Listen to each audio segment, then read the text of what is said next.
Is the big box brokerage dying? And I'm not going to name any names here, but today's guest comes from a COO position of what was considered an independent brokerage, where I had gotten to know the owners pretty well. And I know a lot of them across a lot of different brokerages across the country. And they had big plans, and those plans have pivoted. And I know that there's a lot of you in the industry right now that are contemplating, where do I belong? Where should I plant my flag? Do I need to be with the big box for the resources? Can I go out to a small independent? Should I be with a teamage, I think as they're called? We're going to discuss all of that today and also help you understand some of the resources that exist in the marketplace that you don't maybe realize exists, and that you don't necessarily need to latch on to that big box, because there's a lot of tools out there in the world today. So without further ado, bringing on my good friend who has been on the show before, Cory Rosier with Big Block Realty based out of San Diego, California. What's up, buddy? Yep. Hey, how you doing? Thanks, Jeff, for having me on. I appreciate it. So first of all, as I said that, I was just realizing, did I say that right? Yeah. Yep. Okay, COO Rosier? of, Yeah, yeah, Big yeah, Block. no, Yep. last name. Rosier. Yes, you did Yeah, say it yeah, correct. okay. You're one of the few. Yeah, Absolutely. okay, Yeah. okay, good, good. I like to call you Cory Rosier, because That works too. I answer you're to pretty such much a, anything. So you are a rosy guy. So first of all, Cory, welcome back. It's good to connect with you. We don't talk often enough anymore, but you guys, again, give us the story Sure. about Big Block, and how you started, and where you thought you were going to go, and now where you've ended up, and then let's kind of get into this conversation. Sure. Yeah, absolutely. And thanks again for having me on. Really appreciate it. So, Big Block Realty started, roughly about 14 or 15 years ago. Independent brokerage. We were a flat fee model. At our peak, got up to 1,400 agents, 100%. And we had aspirations to obviously started in San Diego. Then we grew and had 5 or 6 locations across California. Also ended up having 6 or 7 franchises within California and a couple that were outside of the state. And the goal was to really grow nationally, right? The goal was to grow nationally first through the franchise arms, and then actually just centralized and essentially doing everything ourselves, and growing it from a national footprint. What we found is that it was a lot more difficult than we anticipated, both on the franchise side and on the centralized side, for kind of 2 different reasons, but all in the kind of same atmosphere, in the sense that the world's kind of changing a bit, right? It's not what it used to be. I think the world of being an independent is much more difficult than it used to be. I think the world of being a big box brand, like any of the big boys, and again, not to to single any of them out, but we all know who they are, is also difficult. And I think that you're seeing, and we've seen over the last 3 or 4 years, the evolution of these cloud-based, brokerages, EXPs, the Reals, the LPTs, the Ys, the Epics. I mean, the list goes on and on. And the formation of these teamages, right, where you see independents that are now becoming a teamage under one of these cloud-based brokerage, or powerhouse teams that are joining these as well, to give them that ability to keep their own brand and grow from a nationally based company, that are further along than companies like myself were. At what point would you say did you all sit back, and there's two partners, right? Correct. And you basically run the show. At what point did the three of you sitting around, probably sitting bellied up to a bar if I had to guess, and did you say to each other, I don't know that this is the direction anymore? When was that? Was it during COVID? Was it more recent? Like, when did that happen? Yeah, great question. That was roughly about 6 months ago, give or take. Actually, closer to about 8 months ago, 9 months ago. Just started doing a lot of research on a lot of the cloud-based brokerages, and to be fully candid, we were utterly against them, and we're competing against them. So it really was. We believed that 100% shops would be able to go toe to toe with these, cloud-based brokerages that have, the downlines and stock and some of those other things, right? But once we started doing the due diligence and myself specifically, I realized how much further along, the particular company that we ended up merging with was, right? It was basically a mirror image of ourselves, um, that had at the time 12,000 agents. They were in 30 states, had a flat fee model, also had a rev share model, and were 12 months away from going public. And so they had pre-IPO stock. So all of the things that we wanted to do, we were almost in essence 3 years behind. So at that point, could we have chosen to continue to go and kind of fight that uphill battle, or could we merge with like-minded people? And the company that we ended up merging with, which was LPT, and there's a lot of different options out there, was as close to us as we'd ever met, agent-centric, fantastic people, and it really worked out. That's why we ended up making the decision to merge with them about 4 or 5 months ago. So when you're looking at all of the different models, and we've really just scratched the surface on all that exists in the world, but I think it's safe to break it down. To me, there's three different types of brokerages. There's the big box, again, just a big company, and again, you know who they are. And I'll say it, Keller Williams, right? Remax, Century 21, Coldwell Banker, Berkshire Hathaway, to name a few. And I think those are the biggest of the big. Compass. Then you've got what now has emerged, which with EXP being the leader in the clubhouse and has been, but now there's been all kinds of copycat models that have emerged, as you mentioned. And then you've still got the independent. Would you say am I missing something? Is there a third segment of the real estate brokerage world? No, I mean, listen, there's always nuances and things like that, but no, I think that that's really where we're at right now, right? You have the independents, you have the big box, the big boys, big girls, whatever you want to call it, and you have kind of the cloud base, right? And so there's different versions and hybrids of this, that, and the other, but I think that those are the three different variations right now. And it's interesting to see how the model is going, and I'm happy to give you my 2 cents on kind of the franchise world.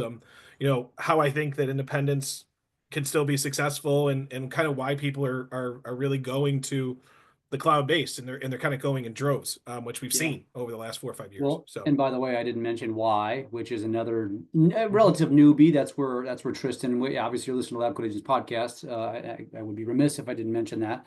But I do want to ask that question because, and I want to preface it by saying this. First of all, I don't belong to any of them. So I like having these conversations because I come from a very neutral position, right? An agnostic position, which I've kind of really fought tooth and nail to stay. Cory knows this because we've had these conversations, as I've had with many other brokerages over the years. But I also want to say, Cory, and I think you would agree with me, that there isn't a right answer. So if like an agent is sitting there, or a team is sitting there, or an independent sitting out there contemplating this, there's not a right answer to what's right for you, right? Some people belong big 150%. box, some Yeah. people belong independent, and some people are finding they belong cloud-based. And so, Yeah. yeah, let's segue to that because I would love to get your take on it. Now, everybody listening realized Cory does have some bias, but there's a reason why I chose Cory to have this conversation because I knew Cory could have this conversation without sounding overly biased, unlike Yes. probably one of your partners who would be overly biased. So, Yeah, I mean, I think that, yes. Look, I think to your point, there are no wrong answers. I think that there are great things in all three. I think that there is uniqueness to all three, even within the microorganism of the bigger, cloud-based, all of these, independents, big box, you name it. So, and I also think it changes, right? Where you're at today, and maybe where you're at 3 years from now might not necessarily be the same thing. I also am the owner of Suite Assist, which is a real estate all-in-one solution for primarily independent brokerages, right?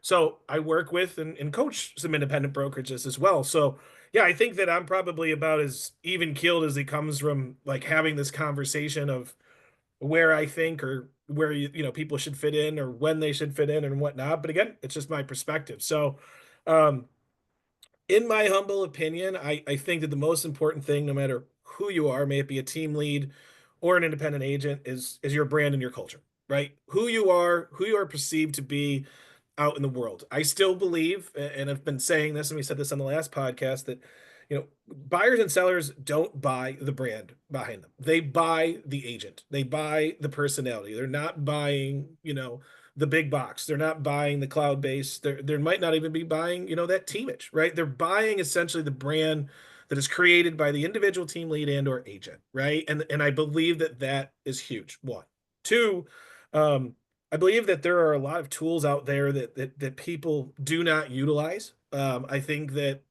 ancillary services, for example, is something that a lot of independent brokerages, teamages, big box brokerages miss out on. When I say ancillary services, like we did some studies, there's like 97 services that actually surround the home that those particular vendors are looking, to essentially provide those services to buyers and sellers. And you as the team lead, you as the broker owner, you as the agent have the ability to monetize off of those, and you're not, right? And those are tools that are super important. Um, if I was to break it down, I think that independents, the way that they become successful in this particular market is they have to be niche and they have to be very heavy on their culture. And they have to really lean into that, because I think that people are staying with the independents because of that cultural aspect, right? Um, I think now again, all three of these can have culture. So I'm just saying this is kind of specific to that. I think one of the things that is becoming difficult for the big boxes is I believe that the franchise model is slowly kind of going away, which is becoming more and more difficult, because I think that people want their own brand of that teamage within essentially a brokerage, and don't necessarily want the liability, nor do they want to, for better lack of terms, run a brokerage, right? If they can have the tools to do all of the things that they want, and create their own brand, and give just a percentage to the brokerage to run all the back end, great, with no liability. And I think that that leads me to why a lot of the cloud-based brokerages are so successful right now, right? Because you can keep your culture.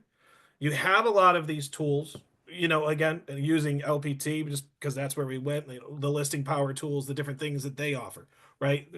CRMs. But again, like, there are a lot of tools and a lot of different things that you can utilize to make sure that you're giving the best tools to your agents, which includes training, right? It includes events. It includes things like video, email, direct mail. So you're staying in front of your database, you're staying top of mind, which you're, obviously, great at, Jeff, right? That's something that you guys focus on. Um, Creating those events and stuff like that, that you're interacting in the culture, right? I think that COVID obviously changed that, but I think that people still want that, obviously, the meeting together and getting together and stuff like that. And then there's like obviously AI, which we could talk about for days. I think that, in my humble opinion, AI is great, but you still need to pick up the phone. You Mhm. still need to call someone. You still need to, shake someone's hand. You still need to meet them in person, even though the AI is making things easier.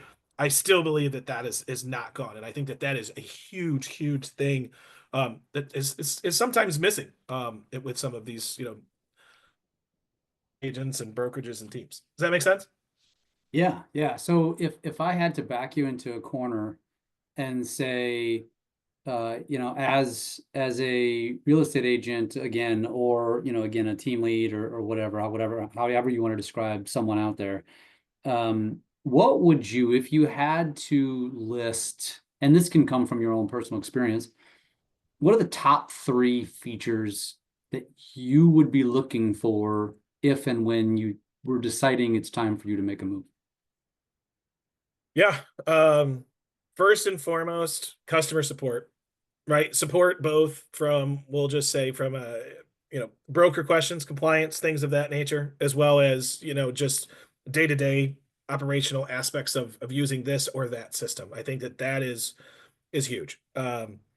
Two, which is very close, is the culture. I think that the culture is huge. And I think that, like, for us, Big Block still has a culture, right? So we are a team within a larger organization, but we run as if we're our own teamage, right? We still have our own culture. We still have our own offices. We still have our own events. We still have our own trainings. We have all those different things, while also being able to attach onto the national level of things. And then again, this is it's kind of funny. Of course, everyone wants recognition, but I also do think that commission's important. Especially in this particular market. It's obviously been tough for the last 2.5, 3 years. I feel like every dollar counts, and I do think that commission's important, while also having the ability to invest in yourself for the long run, which is one of those things in real estate that just doesn't happen, right? It's kind of like being a bartender, right? 30 years down the road, all of a sudden you're 60 years old and you go, well, I don't have a retirement plan. So with some of this pre-IPO stock and some of these different things that you can create, um, I do think it's super important. So You bring up a good point there because you're right. I mean, I think a lot of agents, yeah, I don't want to label anybody here, but I think one of the first things that comes to mind as an individual agent, oftentimes, I would say almost definitely in the top three, is going to be commission, yeah. is going to be what's my split. And then I do believe that over the years, a lot of agents have done exactly what you just described is, well, I'm going to max that out. I'm going to Hmm. try to get as much as I possibly can, which invariably means you're going to give something up as a result. And typically, when you go to a max commission situation, there's very little left. There's very little margin left for the broker, for the owner, or the company to provide Hmm. resources now for you to have retirement. And Right. do you think you have your finger on the pulse far more than I do of the day to day? Do you think that is becoming more important to agents as we kind of continue forward in 2025? Yeah, I mean, in regards to the retirement aspect of Yeah, things, yeah, or yeah. yeah, The ability to earn like that rather than just earning off of the sale. yeah, 150%. And I think that shifted, and it's still shifting about 3 or 4 years ago, right? And to your point, I think EXP was the first one, right? I think Real was kind of right behind them, right? I mean, again, but yes, I think that agents are looking for the ability to rev share, right? And I've seen this in independent brokerages, in Sweet Assist and stuff like that. They have a rev share, they have some kind of referral model of bringing agents in, things of that nature. So I do think yes, and I also like to my point the ancillary services that are huge untapped ability for team leads and agents to be able to monetize off of things that their clients are already purchasing. Now, yes, of course, RESPA compliant. I'm not trying to do anything that's outside of the box here, just to be clear as my disclaimer. But yeah, I think that's huge. And I think also, having stock, right? Because stock is something, even if it takes 3 years to vest, is something that okay, well it can be bequeathable or transferable to your children. It has a tangible value to it, right? And um, but I also think that production should always be what the agents focus on, right? Like I can tell you, like with our team, one of the things that we do is we focus everything on production, and then if we have an agent that's interested in possibly joining our team, we do that heavy lifting for our other agent because we want them to focus on production, not focus on recruiting. I do Mm. think that when some of the agents focus too much on recruiting as opposed to production, that really changes the landscape, and it shouldn't be like that in my opinion. It should be production, production, production, while also being able to monetize off of some of these other options or different things that you have available to you. If that makes sense. Becomes attraction more than it does recruiting when you do Correct. that. Yeah, Now, otherwise you're just focusing on recruiting, I want to so digress too and you mentioned and I know what you mean when you said AXP was first. I would argue it was really more like a Keller Williams or sure. Exit Realty. They had a model, it might still have a model. I'm not sure. Um, but that leads me back to the elephant in that room, which I would argue has put a nasty taste in many real estate agents' mouths, which is recruiting, which Hmm. is you've got these, for lack of a better way to describe them, mediocre at best producers who Hmm. got swayed with this pie in the sky that was never going to happen because how in the hell is somebody who's closing a transaction a month or less going Hmm. to recruit or attract anyone other than with more pie in the sky bullshit? And so what would you say to that? Because I know for fact, because I've known you guys for a number of years, you guys had that nasty taste in your mouth towards an Hmm. EXP. And Yeah. and so I think you can resonate with this, with those agents who feel that way. What is your reaction to the agent who says, ew, like disgusting, never. I would never go to one of those brokerages that have downlines. Yeah, great question. And I think and again, I'm going to speak from my personal experiences, maybe a little bit biased, right? But like when you look at LPT, there are two different plans. There is 100% option where you are not, in the rev share portion of things. You're focusing, all on production. You're not recruiting, right? You're not getting any rev share. Yes, you can build your, we'll call it downline or whatever, over time if you so choose, but you're not rev sharing, right? You're taking 100% of your commission home. Or you can do more of the traditional 80/20 where you are building that downline because you're focusing on trying to get that rev share, trying to get, maximize the pre-IPO stocks and things of that matter. So, what I really liked about that for us is it was both options. It was a true hybrid, which I had not seen before. I hadn't seen both options because we came from 100% background. But I think that optionality is great, right? And it's like, hey, I can start on this side, and then if I want to move to this side, great. But it still does not change the fact that agents should be focused on production. That you should be getting into the real estate industry because you want to close houses. Right now, that can be part time. It doesn't have to be full time. It can be full time, but real estate is hard. Everyone go, oh my gosh, my mom wants to sell her house, so I'm gonna get my license, and I see that I can make a commission in Southern California. It's $20,000, right? Great. Well, yeah, but what do you do after that? Right. And this is where, you're always talking about this.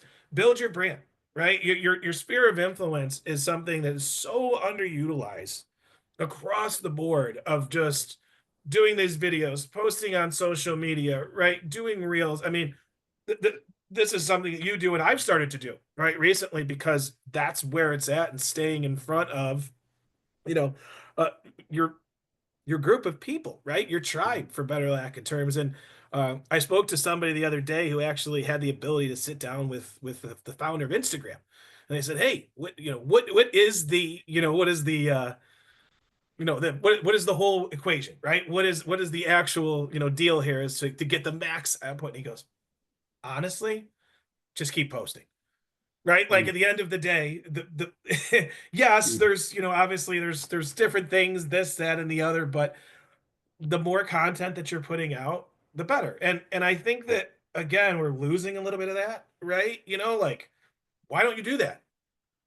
Like why do you not do that? Why people are buying because they like you. It doesn't matter what you're selling.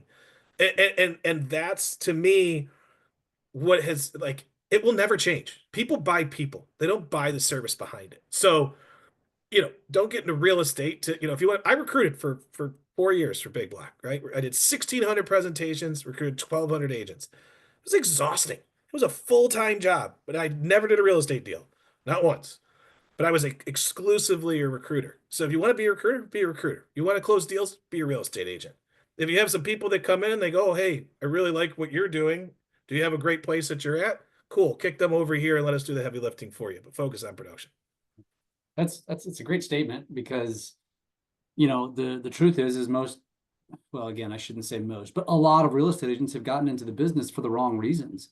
Like very few people listening to this that are licensed real estate professionals can say they were 15, 16, 17, 18 years old, 22 years old and said, I am preparing myself to become a real estate agent. That just, especially our generation, Cory, because it just, Right. you went to college back then. Nowadays, Yeah. maybe it's a little bit more common or less, Right. more common than it was, still not massively common, but most real estate agents, it's a career shift. And it's a career shift because you see dollar signs, you see flexibility, freedom. And for those last two reasons are the primary reason, in my opinion, why most aren't successful because they're not Right. disciplined. And so I love what you said. Like if you're going to become a real estate agent, become a real estate agent because you want to sell houses. Yeah. And the ancillary piece of being a real estate agent is you got to become a marketer. You got to become a Right. networker. You got to become a transaction coordinator. You got to become a negotiator. Like all these things that are all entailed inside of being a real estate agent. And I don't want to understate that because I think that's a powerful statement. Yeah, and I think that to your point of what you just said is a great lead in. Those who control the transactions control the ancillary services.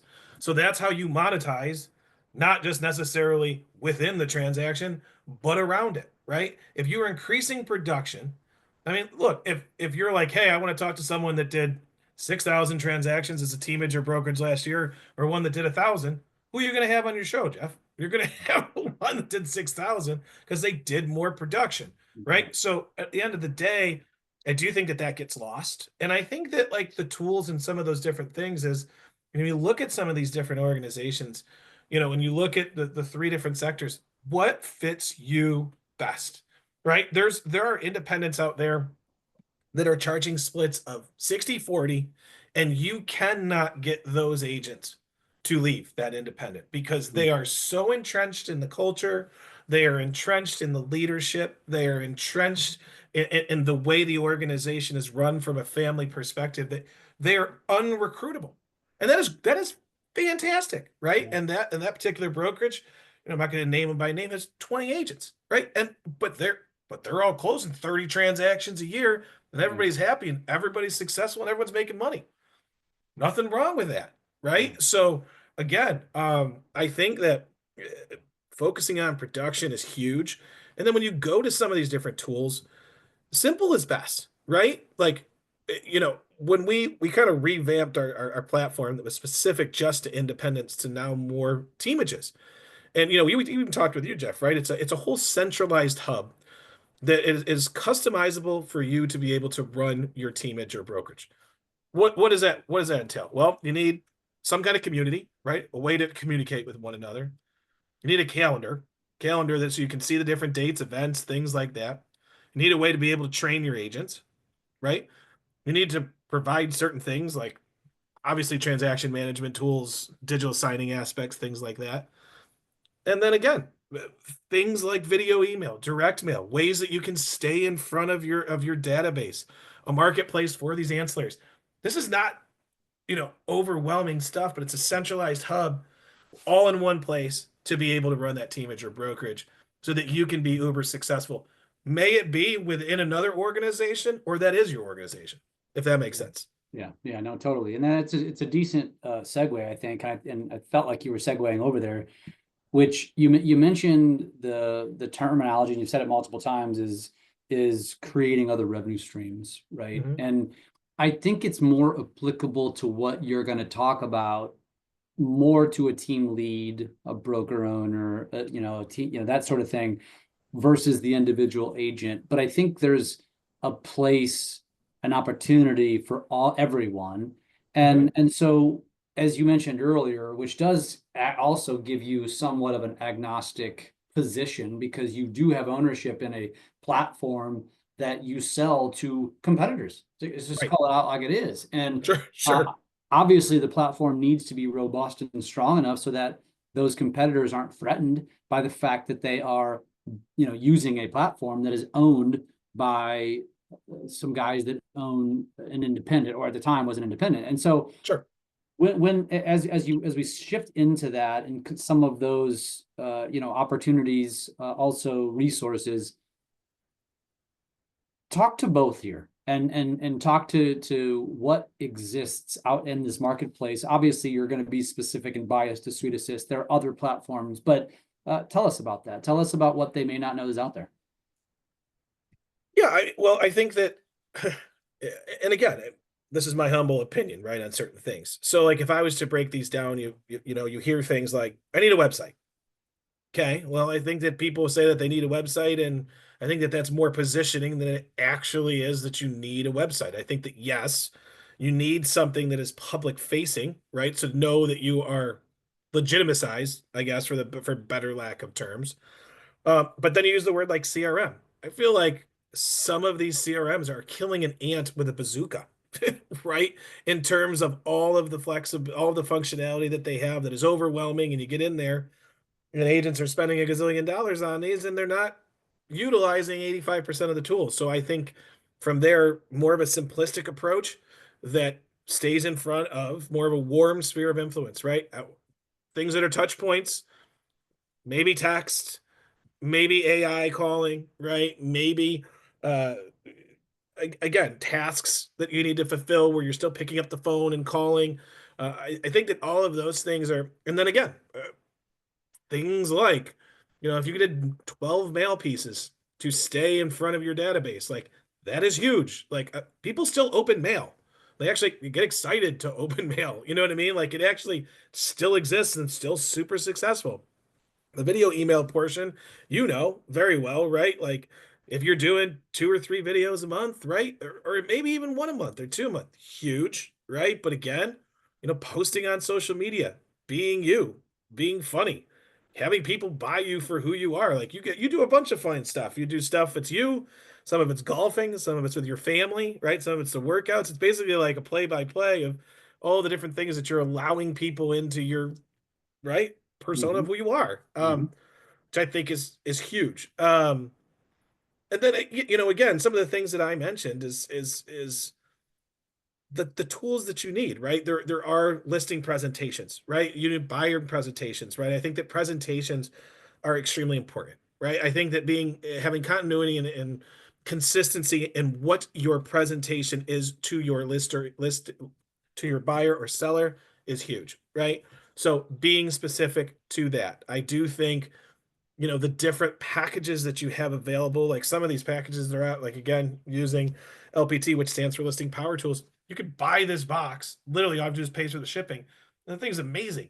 That like if you were to put it in front of someone goes, wow, this is a legitimate agent, right? Because they took the time, effort, energy to spend all of this money on collateral that I'm presenting to a buyer or seller. It matters. It does make a difference. That is important. So I think that, again, in regards to the tools, they are just what they sound like, which is tools, right? Like, again, like make it your own in terms of what you do. Have a CRM that is very specific and, straight to the point of what you need to do. You don't need to do 14,000 different things of bells and whistles. You need to follow up, you need to pick up the phone, you need to text people, and you need to humanize it, right? Like at the end of the day, it's great to have these sequences where all these texts are going out. But for example, someone brought this up to me the other day. They go, a text goes out to you, Jeff, and it says, hey, I saw that you were looking at a house that looks like 123 Cherry Lane. Are you interested in buying? And you say, no, I'm not, but my mother is. Well, that text is static and has no idea how to respond to that. The AI or the The automation? AI would, the AI could, right, with some of these tools that are coming out, but some of the static texts, they don't. But again, I also believe that there's a point where you can bring the AI. A lot of this AI stuff is cool and it's awesome, but there is a point where the AI, where someone puts their hand up, right? And I was just having this conversation with someone the other day. All I want my technology to do is keep it consistent in terms of the follow up till I get someone that has some sort of interest, and then it's on me. Then I'm picking up the phone, I'm calling, I'm texting, I'm emailing. Not saying that follow up sequences and those different things and putting them in funnels doesn't help, but like the personalized touch, I believe, is lost. And like, don't lose that because I still believe that's the people that win. And to your point, like we are talking about real estate agents, like a lot of these guys and girls are working how much on the weekends?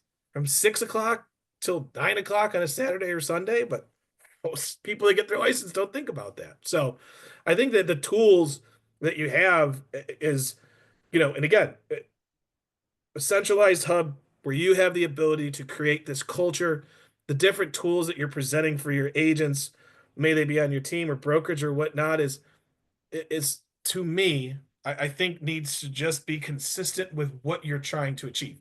So, for example, right, like I'm more of a sphere of influence guy. Other people are leads people, right? So, two completely different ecosystems. We have a really good friend that runs a very, very lucrative, successful team platform, right? So, and his is all about leads, and that works. So, again, there's nothing right or wrong. I guess, again, it just depends on how you want to approach it. Yeah, to each their own, right? So I don't think we really dove too deep into the opportunity to also now monetize by using a platform like this. So for somebody who's maybe sitting out there who is that brokerage who's struggling to bring revenue in the traditional model Mhm. because there's just not enough margin, how do you do that through a platform like a Suite Assist? Yeah, so a couple different ways. So we like created one, a public facing marketplace. So you can create your own marketplace. You can bring in these preferred vendors or, partners or whatever you want to refer to them as ancillaries. You could either monetize with them on a more of an affiliate perspective, right? Essentially, as they close deals, you're getting a percentage of it, or you can put them on a monthly fee that's reoccurring, right? And usually put them, in at least my experience, anywhere from a 90 to 120-day contract with the goal of being, hey, if they're going to pay me a monthly fee, they're getting X amount of business, and based off of that return on investment or ROI, I'm going to renegotiate up after 90 or 120 days.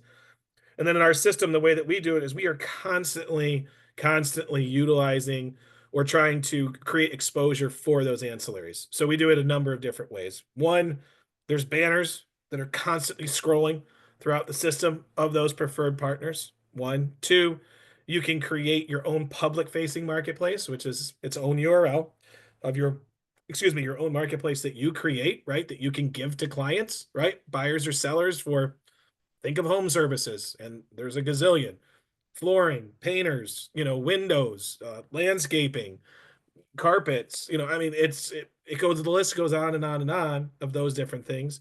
We also have functionality in our system that when the agent or TC is creating the transaction, it literally says, "Are you interested in using any of our preferred vendors?" If yes, it automatically sends a lead directly to that preferred vendor, right? So really kind of easy, kind of cool tool. You could track all the preferred vendors in the back end. So you could pull a report to see which of your agents are using which of those preferred relationships, which I always really like, because the easiest way to kind of create or go after ancillaries, I always get this question. It goes, well, how do I know which preferred vendors to work with? Let your agents tell you. Agent goes up and we have an intranet aspect of the platform, right? The community part where it goes, hey, I'm looking for an inspection company. Well, three agents come up and they go, I use Johnny Inspection Company, I use Johnny Inspection Company, I use Johnny Inspection Company. If I don't have Johnny Inspection Company in my Rolodex or my marketplace, who am I calling? Johnny Inspection Company. Hey, you came referred from three of our agents. Would love to go ahead and bring you into the brokerage and make you an exclusive or preferred vendor for us. How does that sound? Sounds great, right? So, things like that. I think that the preferred relationships, and there's a lot of these, even ones that like we have that are simple. Like I have my own transaction management company, right? Well, through our transaction management company, team lead, broker, make 10% every single transaction. Great, right? There's things like that. Print shop, you have your own print shop, you can make 5% off of that, right? And the list goes on, right? I mean, there's so many different ways to monetize through these, and there's different programs like solar programs where the agent can monetize, and so can the team leader brokerage. So there's different ways that agents can monetize, on these different things, depending on if they're RESPA compliant or not RESPA compliant. So, right, we talked about the MSA world for forever, Jeff, and obviously creating some of those different things in terms of lending when you were kind of more focused on lending. So obviously lending, obviously, title and escrow is a little bit tougher unless you have ownership, but there's so many different ways that you can monetize on these different transactions, and some of the things that we talk about and trade on within the platform. Almost like, yeah, as you mentioned, it's an eye opener, really. And if you're missing that, if your eye was not on that ball, right? It's not too late. But like, so Cory, if somebody was listening to this and just thought to themselves, what, and whether you're an agent for maybe an independent who that your broker who you love to be with, Cory, the same person Cory described earlier, who's on a 60-40 split, but you're never leaving because you're so well entrenched. But that broker is getting squeezed by what's going on in the industry, and you want to help that broker stay in business, or you are a team lead, you want to be a team lead, you are a broker. What does somebody have to do if they want to learn more about this?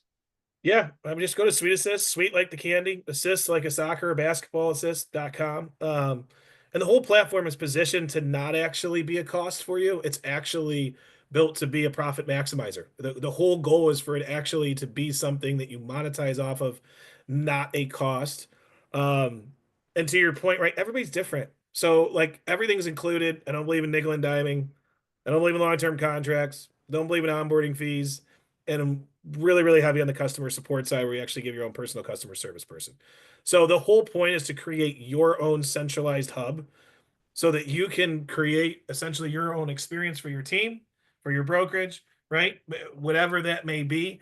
Or if you're just like I said, like a team within a bigger organization and you want that centralized hub for you and your agents, great. And to your point, yeah, if you're an individual agent and you're like, man, I wish we had some of these tools, check it out and get your broker to kind of come on because I think it could be something that could be super beneficial for you as well.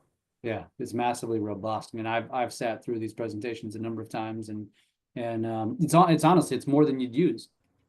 I agree. But would you? So one last question about that. You've got a lot of clients. You guys have been around the block now for a number of years. What would you say is probably the top one or two features that people say, oh, that's the sticky piece. That's the piece that is the needle mover within my brokerage. So yeah, it depends. So if you're a broker, right, I believe that the transaction management aspect of it, because at its core it is a transaction management system, right? So it has the ability to have customizable commission plans, flat fees, percentages, tiers, referral fees, all have capping capabilities, all auto-populate out of that DA, CDA, or funding request, right? Do have the ability to automatically send out documents that can get executed. Also can ACH, your agents directly from your bank account into the agent's bank account free of charge. It connects with QuickBooks, also has automated onboarding, with a W-9 that automatically saves, and you can do subscriptions through integration through Stripe.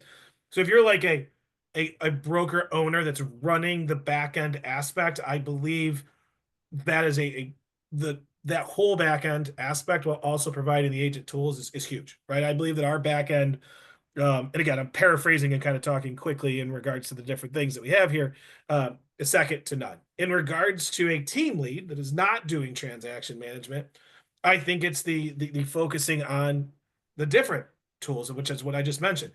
Your own customizable, colors, right? Your own customizable CRM, your own customizable, community that you can create, your marketplace that you can create, your training room with a learning management system that you can assign quizzes at whatever percentage you set forth in order to complete that course lesson or module, right? To create your own, we talked about this with you, Jeff, right? Your own video drafts, right? That you can apply to all of your different, databases. Either the team lead can do it or you could do it on your own. The digital signing aspect and the CRM components, right? With customizable different KPIs and things like that. So I think again, it's kind of built for both. It just depends on, if you're coming in as more of a team lead, with that centralized hub and your own URL and all that good stuff, or if you're coming in as essentially a broker to run your backend. All the things are included regardless, but those are just kind of two different points for two different people that are coming in. I love it.